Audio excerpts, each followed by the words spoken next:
बलात्कार करणे, जीव घेणे, खून करणे या सर्व भातुकलीच्या खेळ खेळल्यासारख्या गोष्टी महाराष्ट्रात घडत आहे.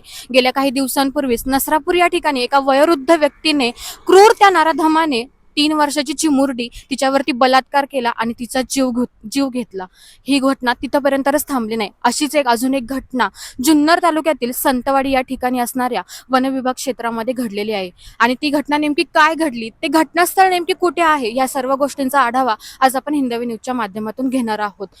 आळेफाटा या ठिकाणी असणाऱ्या आळेखिंड आणि या आळेखिंडात असणारे फाउंटन हॉटेल गेल्या काही दिवसांपूर्वीच 5 मे ही तारीख आणि 5 मे या तारखेला आपल्या दोन्ही मुलांना कुठेतरी बाहेर फिरायला घेऊन जातो, उन्हाळ्याची सुट्टी लागली आहे, मुलांचा देखील विरंगुळा होईल ही गोष्ट सांगून, आई वडिलांना सांगून, त्या मुलांच्या आजी आजोबांना सांगून आपला मुलगा आर्यन आणि आपली मुलगी हर्षदा या दोन्ही मुलांना घेऊन सागर शिंदे हा त्यांचा बाप नाशिक या ठिकाणी निघाला. नाशिक या ठिकाणाहून त्यांनी मुलांना फिरवून आणले, दिवसभर मौज मजा केली, मुलांना कपडे घेतले, खाऊ खाल्ला, सगळ्या गोष्टी केल्या.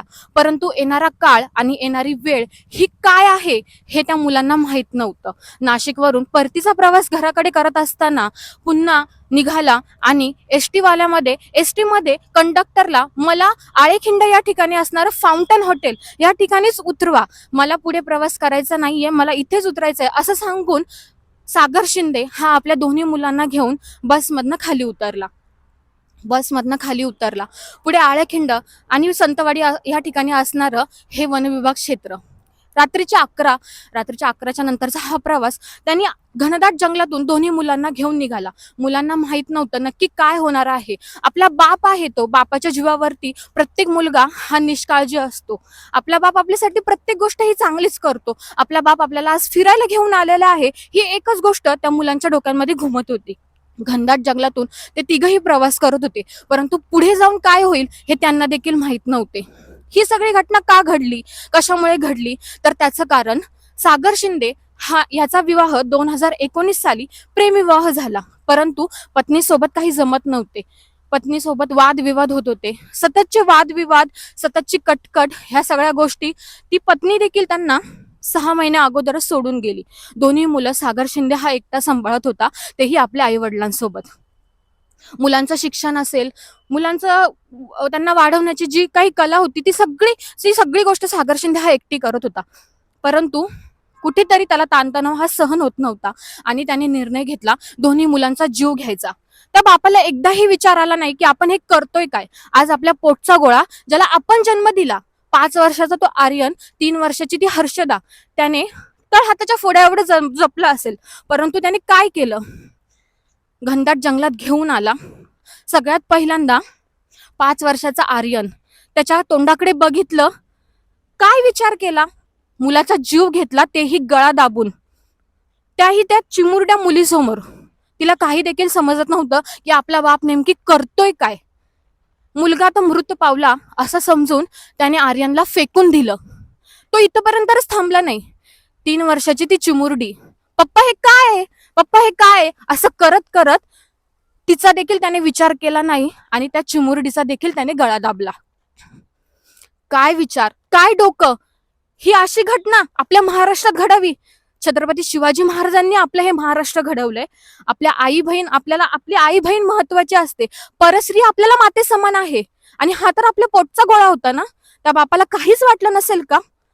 तरी देखील काही विचार न करता त्याने दोन्ही मुलांना या घनदाट जंगलात सोडून दिलं आणि तो निघून गेला. हायवे पासून जवळपास 200 मीटर आतमध्ये या घनदाट जंगलात सागर शिंदे हा आपल्या दोन्ही चिमुरड्यांना घेऊन इथं आला.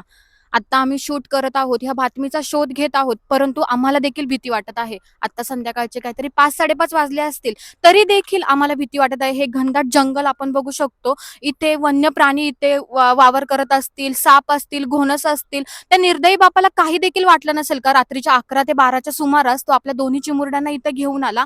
आणि हाच तो स्पॉट जिथे ती घटना घडली. सागर शिंदेने आपल्या दोन्ही मुलांना त्यांचा गळा दाबून त्यांचा जीव घेतला आणि या घनदाट जंगलात त्यांना सोडून दिलं. त्याला असं वाटलं की दोन्ही मुलं हे मृत्युमुखी पडलेले आहेत, परंतु सुदैवाने आर्यन हा वाचला होता. सकाळ झाली, आर्यन उठला, परंतु आपली चिमुरडी बहीण देखील दिसत नाहीये आणि आपला बाप देखील दिसत नाहीये.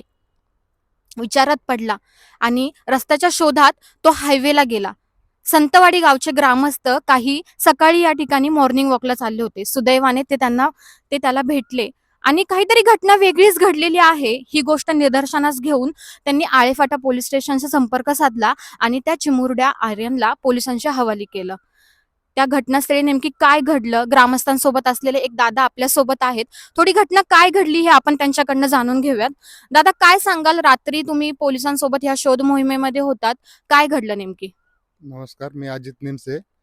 प्रथमतः 10:30च्या आसपास मला नवनाथ निमसे सरपंच यांचा फोन आला की आपल्या फॉरेस्ट खात्यात असं काही घडलंय, तुला शासकीय पंच म्हणून पोलीस स्टेशनला यावं लागेल.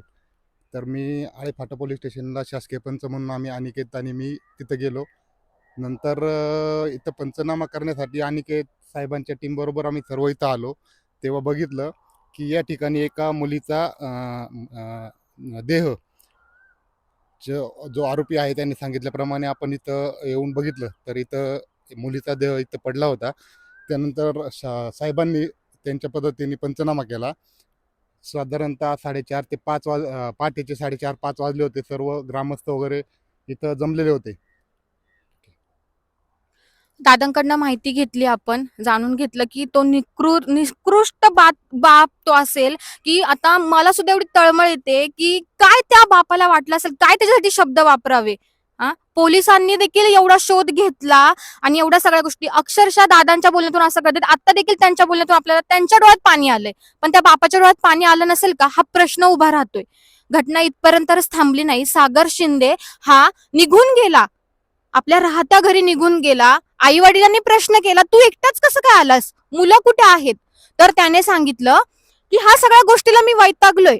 घरातील ताणतणाव, तुमची भांडणं, मी एकट्याला किती जणांना बघू, सगळ्या गोष्टी लक्षात घेऊन मी माझं वेगळं राहणार. मी माझी वेगळी रूम घेतलेली आहे आणि मी माझ्या चिमुरड्या मुलांना तिथंच ठेवून आलेलो आहे आणि म्हणून मी आता त्यांची कपडे घेणार आणि आम्ही तिघजण आमचा तिथंच राहणार. हा विचार त्याने डोक्यात घेतला. त्याने त्याच्या आई वडिलांना सांगितलं, मुलांची कपडे घेतली आणि तो घरातनं बाहेर पडला. सुदैवाने वाचलेल्या आर्यनला ग्रामस्थांनी पोलिसांच्या हवाली केलं, पोलिसांच्या सुखरूप हवाली केलं आणि त्यानंतर पुढे शोध मोहीम सुरू राहिली. चिमुकला तो आर्यन, त्याला काही शब्द देखील फुटत नव्हते. माझे पप्पा कुठे आहेत आणि माझी चिमुरडी बहीण कुठे, हा प्रश्नच त्याच्या डोक्यात घुमत होता.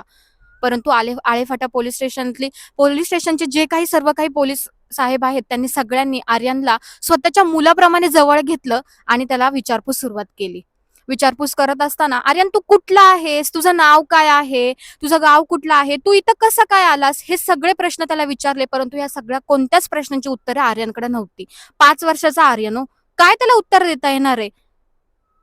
त्याला त्याची आई आठवत होती, त्याला त्याचा बाप आठवत होता, त्याला त्याची चिमुरडी बहीण आठवत होती, त्याला त्याचे आजी बाबा आठवत होते, पण उत्तरं काहीच नव्हती.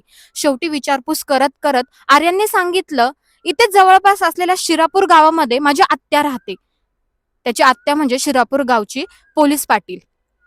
हा महत्वाचा क्ल्यू एक हातात मिळाला आणि आळेफाटा पोलीस स्टेशनच्या पोलिसांनी शिरापूर या ठिकाणी असलेल्या पोलीस स्टेशनमध्ये आर्यनचा फोटो पाठवला आणि तिथून पुढे शोध मोहीम सुरू केली.